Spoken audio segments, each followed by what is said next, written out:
Selamat pagi anak-anak Ibu. Pagi, Bu. Baiklah semuanya, sebelum kita memulai pembelajaran kita pada pagi hari ini, ada baiknya kita berdoa yang dipimpin oleh Ibu sendiri. Baiklah semuanya di rumah masing-masing lipat tangannya, tutup matanya, tunduk kepalanya. Kita satukan hati kita berdoa. Segala puji syukur kami panjatkan kepadamu Tuhan, berkat anugerah yang masih senantiasa kau limpahkan pada kami. Engkau masih memberkati kami Bapa, walaupun kami berada di rumah kami masing-masing. Ya Bapa, terkhusus pada pagi hari ini, berkati materi kami Bapa, berkati hamba yang ingin mengajar anak-anakmu, agar kami dapat belajar dengan serius. Ya Bapa, segala sesuatunya kami serahkan dalam tanganmu. Terima kasih ya Bapa, amin. Shalom semuanya. Apa kabar? Sehat-sehat semuanya anak-anak Ibu? Sehat, Bu. Baiklah, materi kita pada pagi hari ini yaitu tentang multikulturalisme. Kita semuanya dapat membuka ayat Alkitab kita yang tertulis di dalam Galatia 3 ayat 28. Ibu akan membacakannya sendiri. Galatia 3 ayat 28 yang berbunyi, dalam hal ini tidak ada orang Yahudi atau orang Yunani, tidak ada hamba atau orang merdeka, tidak ada laki-laki atau perempuan, karena kamu semua adalah satu di dalam Kristus Yesus. Dan satu lagi, yaitu di dalam Kolose 3 ayat 11.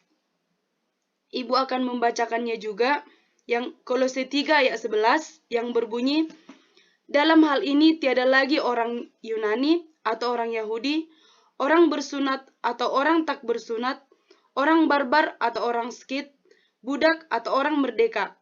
Tetapi Kristus adalah semua dan di dalam segala sesuatu.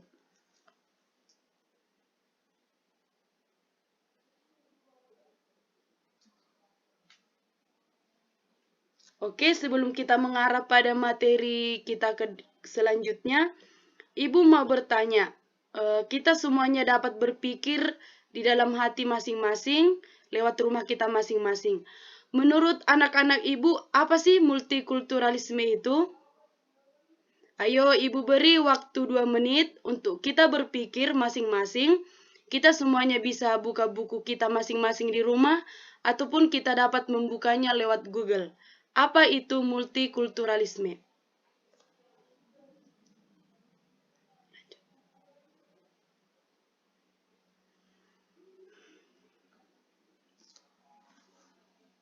Ibu rasa waktunya sudah cukup habis.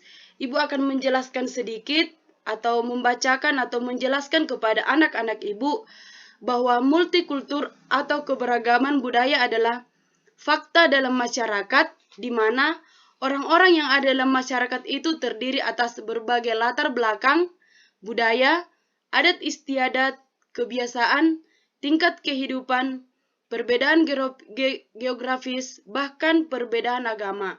Nah, secara rincinya, multikulturalisme adalah menyangkut pandangan dan sikap terhadap kenyataan multikultur atau keberagaman budaya. Ibu yakin bahwa anak-anak Ibu di rumah sudah mencatat apa yang sudah Ibu jelaskan atau bisa men-screenshot layar yang sudah Ibu bagikan. Di sini Ibu akan menjelaskan selanjutnya lagi, yaitu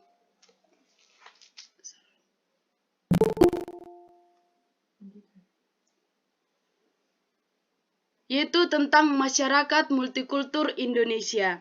Pada poin pertama, kepelbagaian suku, bangsa, budaya, geografis, adat istiadat, kebiasaan.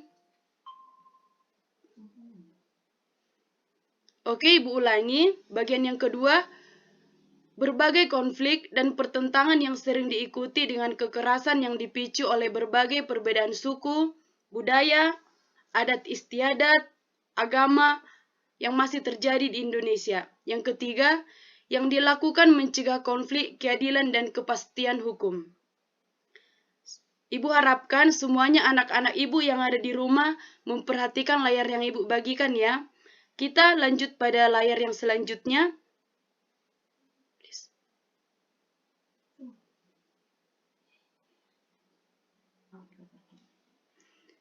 yaitu tentang apa kata Alkitab mengenai multikulturalisme.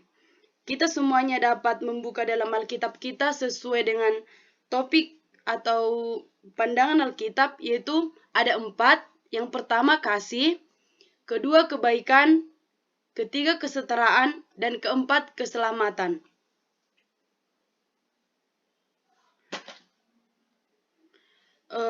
Ibu tadi sudah membacakannya di dalam Kolose 3 ayat 11. Ibu akan membacakannya ulang. Kolose 3 ayat 11. Isinya, dalam hal ini tiada lagi orang Yunani atau orang Yahudi, orang bersunat atau orang tak bersunat, orang barbar atau orang Skit, budak atau orang merdeka, tetapi Kristus adalah semua dan di dalam segala sesuatu.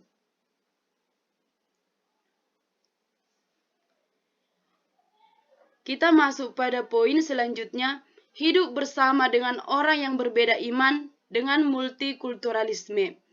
Di sini kita harus memahami bahwa hidup bersama dengan orang yang berbeda iman adalah suatu wujud atau sebuah perintah Allah kepada kita untuk kita tetap saling menghargai satu sama lain. Misalnya, perbedaan agama. Dengan adanya perbedaan agama, kita harus meyakinkan bahwa kita tidak boleh membedakan agama kita dengan agama seberang. Karena kita harus meyakinkan bahwa kedamaian ada ketika imanmu ada, dan kita akan menerima semua perbedaan itu. Di sini ada beberapa nilai yang dapat diwujudkan dalam tindakan untuk memperkuat persatuan sebagai bangsa Indonesia yang multikultur. Yaitu yang pertama, ada 5 poin. Semuanya menulis di rumahnya masing-masing, semua mencatat. Poin yang pertama, pengakuan masyarakat terhadap berbagai perbedaan dan kompleksitas kehidupan. Yang kedua, perlakuan yang sama terhadap berbagai komunitas dan budaya, baik yang mayoritas maupun minoritas. Poin yang ketiga, kesederajatan kedudukan dalam berbagai keanekaragaman dan perbedaan, baik secara individu ataupun kelompok, serta budaya. Yang keempat, penghargaan yang tinggi terhadap hak asasi manusia dan saling menghormati dalam perbedaan. Yang kelima, unsur kebersamaan, solidaritas, kerjasama, dan hidup berdampingan secara damai di dalam perbedaan. Itulah nilai yang dapat diwujudkan dalam tindakan untuk memperkuat persatuan sebagai bangsa Indonesia yang multikultur. Nah, di sini Ibu berharap anak-anak Ibu yang ada di rumah memahami apa saja sifat yang perlu diwujudkan untuk mengembangkan sikap multikultur itu. Di sini ada beberapa sikap yang harus dihindari. Tadi yang Ibu sudah menjelaskan sikap yang harus diwujudkan, dan sekarang Ibu menjelaskan sikap yang harus dihindari dalam membangun masyarakat multikultur yang rukun dan bersatu. Ada beberapa poin. Yang pertama, sikap yang perlu dihindari itu yaitu primordialisme. Artinya di sini bahwa perasaan kesukuan yang berlebihan, di mana kita menganggap bangsa kita sendirilah yang paling unggul, maju, dan yang paling terbaik. Di sini kita menganggap bahwa suku yang lain itu tidak ada nilainya, dan kita hanya menganggap bahwa suku kita lah yang paling penting dan paling berharga. Yang kedua, etnosentrisme. Artinya di sini sikap atau pandangan yang berpangkal pada masyarakat dan kebudayaannya sendiri. Biasanya sikap ini disertai dengan sikap dan pandangan yang meremehkan masyarakat dan kebudayaan yang lainnya. Ini berbeda tipis, atau sikap etnosentrisme ini berbeda tipis dengan primordialisme, karena di sini saling merendahkan satu sama lain, di mana hanya menganggap budayanya lah yang paling baik. Poin yang ketiga, diskriminatif, di mana sikap yang membeda-bedakan perlakuan terhadap sesama warga negara berdasarkan warna kulit, golongan, suku bangsa, ekonomi, agama, dan lain-lain. Yang keempat itu ada stereotip konsepsi. Ini mengenai suatu golongan berdasarkan prasangka yang subjektif dan tidak tepat. Indonesia masing-masing memiliki ciri khas tidak tepat apabila perbedaan itu kita besar-besarkan hingga membentuk sebuah kebencian.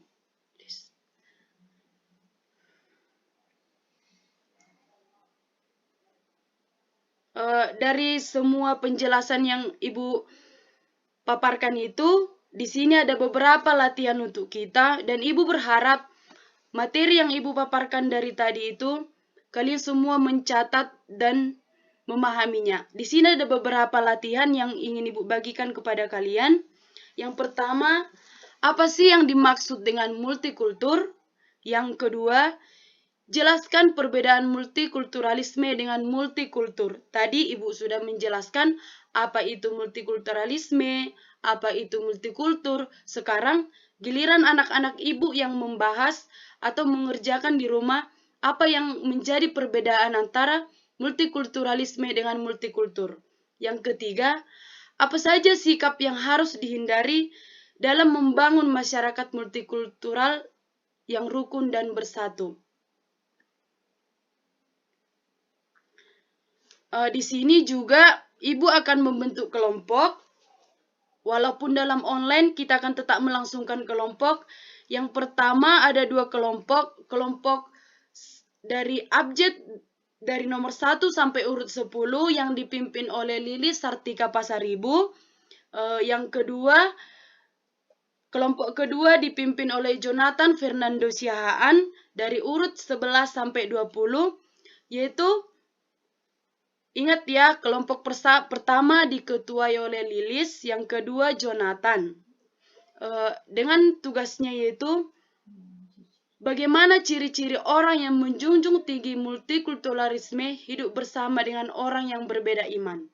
Sekali lagi Ibu bacakan tugas kelompok itu, bagaimana ciri-ciri orang yang menjunjung tinggi multikulturalisme hidup bersama dengan orang yang berbeda iman. Ibu harap anak-anak Ibu semuanya paham. Di sini ada 2 tugas, yaitu mengerjakan latihan dengan 3 soal. Itu dikerjakan pribadi dan akan dikerjakan tulis tangan dan dikirim secara WA pribadi ke nomor Ibu.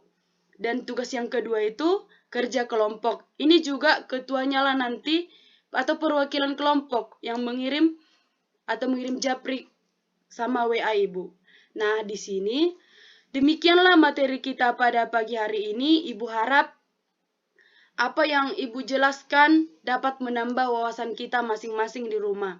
Dan Ibu berharap walaupun kita semuanya belajar online, kita akan tetap yakin untuk belajar sendiri di rumah dan tidak meninggalkan kewajiban kita sebagai mahasiswa. Nah, di sini adapun kesimpulan kita pada pagi hari ini atau kesimpulan materi kita pada pagi hari ini yaitu kehidupan bermasyarakat tidak bisa terlepas dari yang namanya dengan multikultur atau kebersamaan atau keberagaman budaya. Sehingga perlu adanya sikap multikulturalisme, yaitu tuntunan untuk menerima, menghargai, serta memperlakukan semua orang sebagaimana manusia yang bermartabat dan makhluk mulia ciptaan Tuhan tanpa terkecuali. Sebab Tuhan Yesus sendiri datang ke dunia untuk menyebarkan kasih, kebaikan, keadilan, dan keselamatan bagi setiap orang tanpa memandang aspek maupun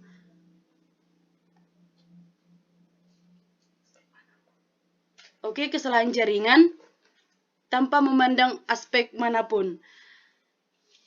Baiklah, terima kasih atas partisipasinya. Ibu harap semuanya memahami. Dan nanti ketika kita sudah tatap muka, Ibu akan memeriksa semua catatan kita dan seluruh tugas-tugas kita.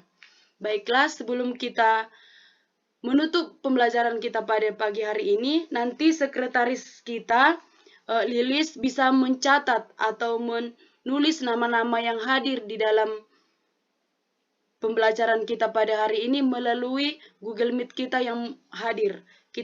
Lilis nanti mencatat siapa-siapa saja yang hadir melalui daftarnya dan dikirim ke Ibu. Bisa, Lilis? Oke, baiklah. Sebelum kita menutupnya, kita berdoa yang akan dipimpin Ibu sendiri. Baiklah, kita satukan hati kita berdoa. Kembali kami mengucap syukur Bapa berkat anugerah yang masih senantiasa Kau limpahkan kepada kami. Terima kasih Bapak, Engkau masih memberkati pembelajaran kami ini. Walaupun kami belajar lewat online, berkati KM Bapak, terkhusus pada negara kami ini, agar virus corona ini cepat hilang dari negara kami ini, dan kami dapat melangsungkan kegiatan kami secara tatap muka. Ya Bapak, berkati juga materi yang hamba ajarkan ini, agar anak-anak didik hamba dapat menerima, dan itu akan menjadi bekal sebagai untuk masa depan mereka. Ya Tuhan, di balik semua ini masih banyak dosa-dosa yang kami perbuat. Mohon Kau hapuskanlah itu agar tidak terhalang anugerah yang akan Kau berikan kepada kami. Terpuji dan termulia namamu sekarang sampai selama-lamanya. Terima kasih ya Bapa. Amin. Baiklah, kita dapat meninggalkan Zoom atau Meet kita pada pagi hari ini. Terima kasih semuanya. Shalom.